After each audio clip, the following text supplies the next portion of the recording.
할렐루야. 주님의 은혜가 오늘도 여러분 삶 가운데 가득하시기를 주의 이름으로 축원을 드립니다. 계속해서 같은 내용들이기도 하고요, 비슷한 내용들이 반복이 되고 있습니다. 과연 여호와 하나님 우리에게 어떤 하나님이신가?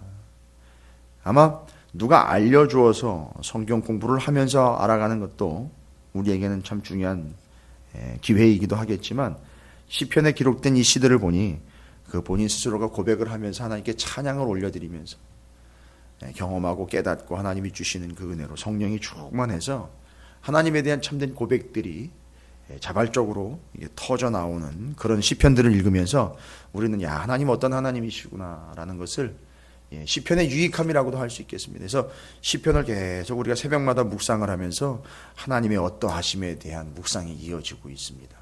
맞습니다. 세상은 너의 어떠함을 드러내라 라고 살아가고 있습니다. 너의 어떠함을 피하라. 너의 어떠함을 어필해라. 너의 어떠함을 사람들이 알게 해라.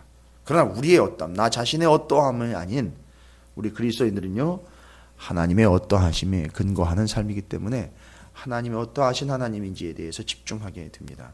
역시 마찬가지입니다. 시편 97편도 오늘 우리가 한 날을 시작하면서 묵상하며 시작합니다.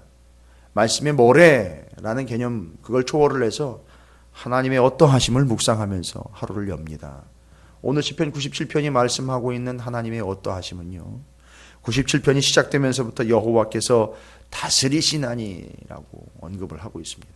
하나님의 어떠하심이죠. 어떠한 하나님이십니까? 다스리시는 하나님입니다. 이게 다스린다, 통치한다, 지배한다, 이런 거에 대한 알러지 반응을 가지고 있는 사람들이 있어요. 감히 누가 나를 통치를 해? 감히 누가 내게 명령을 하고? 감히 누가 나를 지배를 해? 이런 좀 오해를 하는 그런 분들이 있어요. 이게 또 상처가 있는 분들이 그럴 수도 있지만, 하나님에 대해서입니다. 하나님에 대해서. 나를 창조하신 하나님이 어떤 하나님이시냐? 창조해 놓고는 말아버리는 그런 하나님이 아닌, 다스리시고 관여하시고 개입하시고, 그리고 우리에게서 하나님의 뜻이 드러나도록 역사하시는 하나님, 그 하나님이 다스리시는 하나님이십니다. 우리가 이미 앞서서 시편 93편에서 통치하시는 하나님에 대한 은혜 말씀들을 나눴어요. 시편 93편이 짧은 말씀인데요, 1절부터 5절까지에 나와 있는, 거기도 여호와께서 다스리시니라고 분명히 나와 있어요. 그래서 여호와께서 다스리시나니, 여호와께서 다스리시니, 시작이 똑같습니다. 93편이. 그래서 그 다스리시는 하나님이 어떤 하나님이시냐라는 것이 93편에 나와 있었던 것이지 않습니까? 그 93편의 기억을 잠깐 떠올려 보시면, 그 다스리시는 하나님은 어떤 하나님이셨느냐 기억나실 겁니다. 아주 견고하신 하나님인 것을 드러냈습니다. 93편 2절에 주의 보좌는 예로부터 견고히 있었으며 주는 영원부터 계셨나이다 라고 나와 있는 견고하신 하나님이죠. 그러니까 견고하다라는 말이 뭐 딱딱하다, 굳어있다 이런 개념이 아니라 히브리어로 쿤이라는 단어를 제가 설명드린 것 같아요. 쿤. 그래서 견고하다라는 말에다가 조금 추가적인 설명이 필요합니다. 우리가 그냥 단순히 견고하다라는 말로만 이해하면 안 되고, 쿤, 견고하게 우뚝 서 계시고, 그 견고하게 우뚝 서신 하나님이 세우시는 하나님이십니다. 서신 하나님, 세우시는 하나님, 설립하시고 일으키시고, 하나님 당신이 직접 떡 하고 버티고 서 계시는 하나님, 그래서 우리를 세우시는 하나님. 그래서 쿤이라는 단어는 다윗과 그의 가문에 대해서 내가 너희 가문, 너희 집을 세우겠다라고 할 때 그 쿤에 해당하는 단어죠. 그러니까 하나님은 그렇게 우뚝 서 계시는 하나님입니다. 그래서 서신 하나님께서 넘어진 영혼들, 죽은 영혼들, 쓰러진 영혼들을 세우시는 하나님이십니다. 그 하나님이 다스리시는 하나님이십니다. 그 다음에 93편에 언급된 바로 의하면 하나님, 다스리시는 하나님은 어떤 하나님이에요? 큰 파도보다 크신 하나님이다. 이게 쿤, 서신 하나님과 연결되는 개념이기도 하죠. 바로 그 하나님, 서신 하나님, 견고하신 하나님은 큰 파도보다 더 큰 하나님이다. 그래서 크신 하나님이세요. 우뚝 서신 하나님, 크신 파도보다 더 크신 하나님, 높으신 하나님이라는 하나님이라고 할 수 있죠. 그 다음에 세 번째로 93편에서 그 다스리시는 하나님은 어떤 하나님이면 영원 무궁하신 하나님이다 라고 나와 있습니다. 그래서 그런 하나님을 믿는 믿음이 견고한 믿음이 되고, 큰 파도보다 크신 하나님을 믿는 믿음이 큰 믿음인 거고, 영원 무궁하신 하나님을 믿는 믿음이 영원한 믿음이에요. 영생을 얻는 믿음이다 말씀을 드렸어요. 자, 그렇다면 이런 하나님이십니다. 이런 하나님이 다스리시고 계시는 겁니다. 그럼 오늘 97편은요 복잡한 게 아니고요, 바로 그렇게 다스리시는 하나님, 그 하나님의 다스리심, 그 하나님의 통치를 받아들이는 이들과 받아들이지 않는 이들로 나눠져 있습니다. 그럼 이건 뭘 얘기하는 걸까요? 예, 통치는, 하나님의 다스리심은 둘 중 하나입니다. 받아들이느냐, 받아들이지 않느냐, 이거예요. 하나님의 통치를 받아들이느냐, 받아들이지 않느냐. 여러분, 요거는 우리의 자유의지 같죠. 통치를 받아들이느냐, 받아들이지 않느냐. 그런데 지금은 자유의지인 것 같습니다. 아니, 내가 싫으면 받아들이지 않고, 내가 뭐 좋으면 받아들이는 것이지.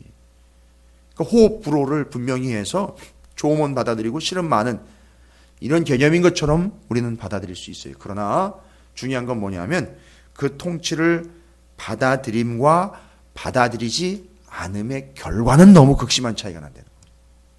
그 하나님의 통치를 받아들임과 받아들이지 않음의 차이는요, 뭘로 나옵니까? 심판과 구원으로 나타난다는 겁니다. 이게 너무 분명하고도 심각한 차이를 만들어낸다는 거죠.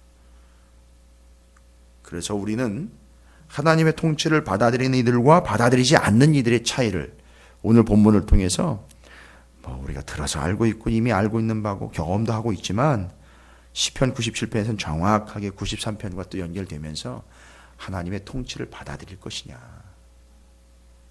여전히 내 자아의 인도함을 따라서 여전히 버티며 살아갈 것이냐, 하나님의 지배 구조 속에서 하나님의 나라의 백성으로 살아갈 것이냐, 내 나름의 세계를 구축하며 살아갈 것이냐, 그건 지금 우리가 선택의 문제라고 이야기하고 착각하고 있지만 결과는 너무 극명한 차이를 보이고 있기 때문에 나중에 그 심판, 그 구원, 그걸로 나뉘게 되는데, 통치를 받아들이냐 다스림을 받아들이느냐 안 받아들이냐의 차이가 나중에 너무너무 큰 차이로 나타나니, 우리가 이 땅을 살아가면서 우리 하나님의 통치를 하나님의 피조물로서 받아들이며 살아가야 한다라는 걸 이야기합니다. 자, 그렇다면 하나님의 통치를 받아들이지 않는 이들의 삶은 어떤 삶일까요? 3절부터 5절까지 그리고 또 7절에서 정확하게 이야기를 해주고 있습니다. 하나님의 통치를 받아들이지 않는 이들입니다. 그들의 특징은 뭘까요?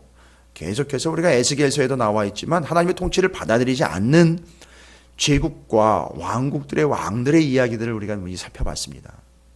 돈이 너무 많아가지고 풍성한 이들의 삶도 살펴봤어요. 교만하지요. 비교의식에 휩싸여 있죠. 바로 3절부터 5절까지 보면 그 통치를 받아들이지 않는 이들의 삶의 모습입니다.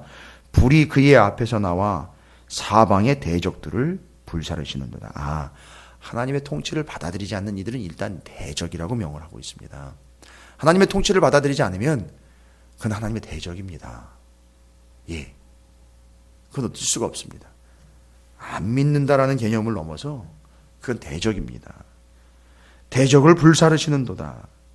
그의 번개가 세계를 비추니 땅이 보고 떨었도다. 결국 벌벌 떨게 되겠지요. 이건 다스리심의 통치의 문제입니다.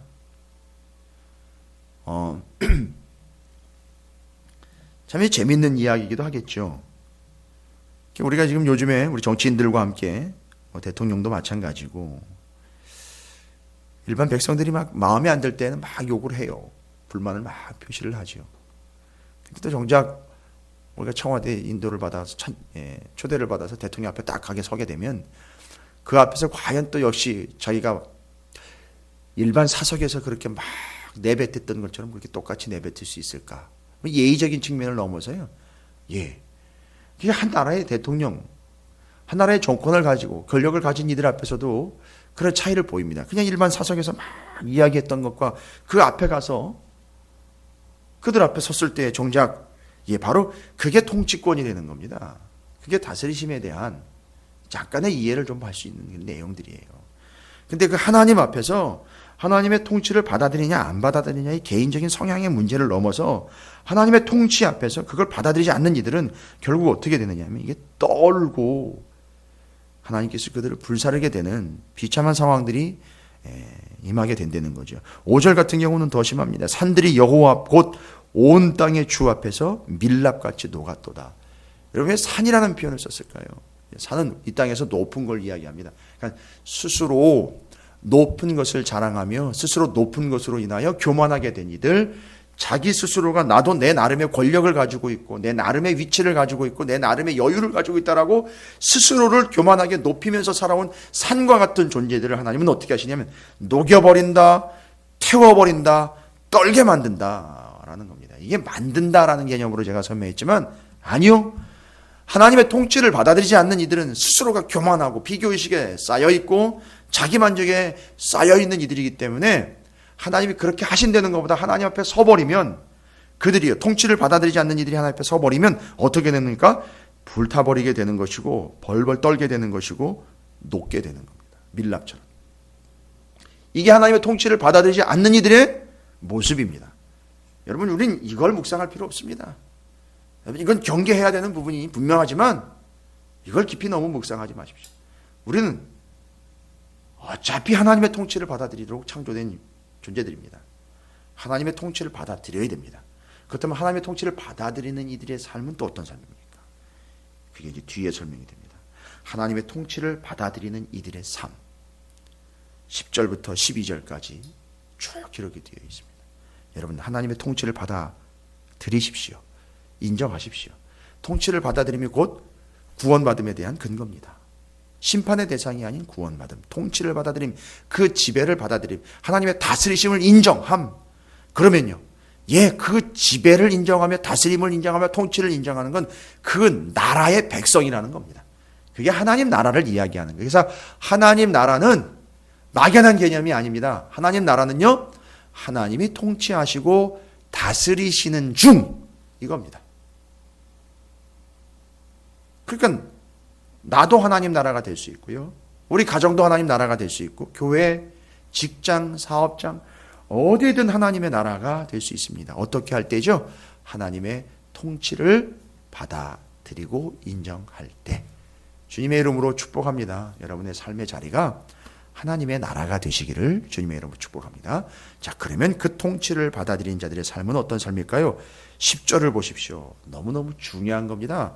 하나님의 통치를 받아들이게 되면은요, 여호와를 사랑하는 너희여. 여기는 사랑한다라는 표현을 썼어요. 뭐죠? 통치를 받아들이는 것, 그것이 곧 하나님을 사랑하는 거예요. 하나님을 인정하는 것이 하나님을 사랑하는 겁니다. 통치를 받아들이는 것이 하나님 사랑하는 겁니다. 잊지 마시기 바랍니다. 하나님의 통치를 받아들이는 겁니다. 그것이 하나님을 사랑하는 겁니다. 그것이 하나님을 인정하는 거예요. 뭐라고 나와 있죠? 여호와를 사랑하는 너희여, 악을 미워하라. 그가 그의 성도의 영혼을 보존하사 악인의 손에서 건지시느니라. 여러분, 이건 통치자이신 하나님이 우리에게 약속해 주신 거죠. 악에서 건져주겠다는 거예요. 그분이 통치하시기 때문에요. 근데 우리에게는요, 이건 요구사항처럼 보일 것 같아요. 악을 미워하라 라는 거죠. 아니요, 이건 자연스럽게 되는 겁니다. 어떻게 되는 거죠? 하나님의 통치를 받아들이는 사람들은 악을 미워하게 됩니다. 아주 정확하게 제가 말씀을 드릴게요. 하나님의 통치, 하나님의 왕이시고 하나님이 우리를 다스리시는 분이라는 것을 늘 잊지 않고 그 하나님의 통치와 지배와 다스리심을 받아들이면 그게 하나님을 사랑하는 게 되잖아요. 악을 미워하는 거예요. 우리도 하나님과의 부부관계로서 언약을 맺은 관계로서 신랑 신부의 관계로서 교회와 예수 그리스도의 관계를 이야기하지만 우리도 부부관계라는 게 있습니다. 이 땅에서도요. 아내를 사랑하고 남편을 사랑하면은요, 아내가 미워하는 것과 남편이 싫어하는 것들을 하지 않게 된다는 거죠. 같이 싫어하게 된다는 거죠. 희한하죠. 같이 살다 보면은요, 먹는 것도 좋아하는 것도 같아지게 되고 싫어하는 것도 같아지게 되고, 닮아가는 개념이 아닙니다. 함께 가는 개념이에요. 그러니까 하나님의 통치를 받아들이는 이들은요, 하나님이 싫어하시는 그 악을 그들도 미워하게 된다는 겁니다. 여러분 기억하십니까? 에스겔서 36장 31절에 하나님께서 땅을 회복하시고 하나님의 영광, 이름, 명예를 회복하시기 위하여 백성을 통해서 그걸 회복하실 때에 백성들을 회복하는 그 내용들 중에 뭐가 있었느냐 하면 그들이 모든 죄악과 가증한 일로 말미암아 스스로 밉게 보이리라. 회복된 백성들의 특징 중에 하나가 뭐였죠? 가증한 일과 모든 죄악들을 미워하게 되더라는 겁니다. 맞습니다. 하나님의 다스림과 통치를 받아들이는 이들은요, 악을 미워하게 됩니다. 이게 아주 명확한 사실입니다. 여러분 하나님의 통치를 받아들이시기 바랍니다. 지배를 받아들이시고 인정하시기 바랍니다. 그러한 자들의 삶은요, 악을 저절로 자연히 미워하게 됩니다. 두 번째는요, 11절입니다. 11절에 의인을 위하여 빛을 뿌리고 마음이 정직한 자를 위하여 기쁨을 뿌리시는도다. 여러분 여기 분명히 언급하고 있는 의인을 위하여 빛을 뿌리고 마음이 정직한 자를 위하여 기쁨을 뿌리신다. 우리 정직이라는 말을 이미 살펴봤습니다. 정직, 여호와 앞에서 하나님 보시기에 라는 열왕기상에 나와 있는 다윗의 길, 여로보암의 길을 이야기할 때에 하나님이 보시기에 정직하게 행하는 이들이에요. 그 마음이 정직한 것이죠. 좌로나 우로나 치우치지 아니하게 되는 것. 그게 옳은 것이요, 가야 할 길이며 정도인 그것을 벗어나지 않고 그냥 쭉 가는 것. 그게 어쩔 때 일어나느냐 하면 바로 하나님의 통치를 받아들일 때에 일어나는 일입니다. 그러니까 하나님의 통치를 받아들인다는 얘기는 하나님의 명령만 따르는 거예요. 그래서 이 정직하다라는 게 솔직하다라는 걸 넘어서 하나님의 명령하신 것, 지배하시고 다스리시는 뜻 외에는 다른 것으로는 치우치지 않는다. 이걸 얘기하는 겁니다. 그게 정직한 거예요. 첫 번째, 하나님의 통치를 받아들이는 이들은요, 자연스럽게 하나님이 싫어하시는 악, 죄악을 미워하게 된다는 거예요. 싫어하게 된다. 에스겔서 36장 31절에 스스로 밉게 보이리라 라고 말하는 것과 연결되는 그런 중요한 개념으로 연결됩니다. 또한 하나님이 다스리시고 통치하시는 것을 받아들이는 자들은요, 정직한 삶을 살게 된다. 97편 11절에 여기 참 정말 시적인 표현을 써놨어요. 그들을 위해서, 그 하나님의 통치를 받아들이는 이들을 하나님이 뭐라고 설명을 하고 있냐면 의인이라고 설명을 합니다. 그리고 그 통치를 받아들이지 않는 이들이 당연히 앞에 우리가 설명한 것처럼 악인이 되는 것이요. 그래서 하나님의 통치를 받아들이는 이들은 구원을 얻고 받아들이지 않는 악인들은 심판을 받게 되는 것이 요걸 이야기하고 있는 겁니다. 그래서 그 의인들을 위해서 어떻게 하신답니까? 빛을 뿌리고 기쁨을 뿌린다. 야, 이거 참 아름다운 표현입니다. 뿌려주신다. 온통 그걸로 만들어 버리겠다라는 뜻이죠. 온통 그걸로 만들어 버리겠다. 온통 빛과 같이 환하게, 온통 기쁨으로 만들어 버리겠다. 자, 하나님의 통치와 다스리심을 받아들이는 이들은요, 10절입니다. 악을 미워합니다. 두 번째 11절입니다. 정직합니다. 정직이라는 통치를 받아든 명령을 받았기 때문에 그 명령 외에 다른 건 행하지 않습니다. 그게 정직입니다. 세 번째로는요, 12절입니다. 97편 12절. 하나님의 통치를 받아들이는 이들의 삶은 의인이요 라고 계속해서 얘기합니다. 의인이요, 의인을 위하여 라고 말씀하고 계시죠. 의인이요, 악을 미워하게 되는 것이죠. 그러면서 의인이여 너희는 여호와로 말미암아 기뻐하며 그의 거룩한 이름에 감사할지어다. 기쁨과 감사의 생활을 하게 된다는 겁니다. 하나님의 통치요, 그의 다스리심을 받아들이는 이의 삶은요, 기쁨과 감사의 삶을 살아갑니다. 그러나 그 통치를 받아들이지 않는 이들의 삶은요, 아까 말씀드렸죠, 밀랍처럼 녹아버립니다. 벌벌 떱니다. 불사르십니다. 왜요? 악인과 의인으로 나누어지게 되는 것이고 결국 그게 심판과 구원으로 나누어지게 됩니다. 여러분 97편에서는요, 결국 이 모습을 쭉 보니까 누가 소개가 되고 있는 거냐면 예수 그리스도가 소개가 되고 있는 거예요. 결국 심판과 구원이라는 의미로 이야기하면 바로 우리는 오늘날 하나님의 나라의 백성으로서 하나님의 다스리심과 통치는요, 누구의 다스리심과 통치를 받는 거냐면 예수 그리스도의 다스리심과 통치를 받는 겁니다. 여러분, 오늘 한날 뿐만 아니라 여러분의 인생이 여호와 하나님의 다스리심과 통치하심을 받으셔서 악을 미워하게 되고 정직하여 곧게 행하게 되며 기쁨과 감사의 생활을 누리게 되시기를 주님의 이름으로 축원을 드립니다.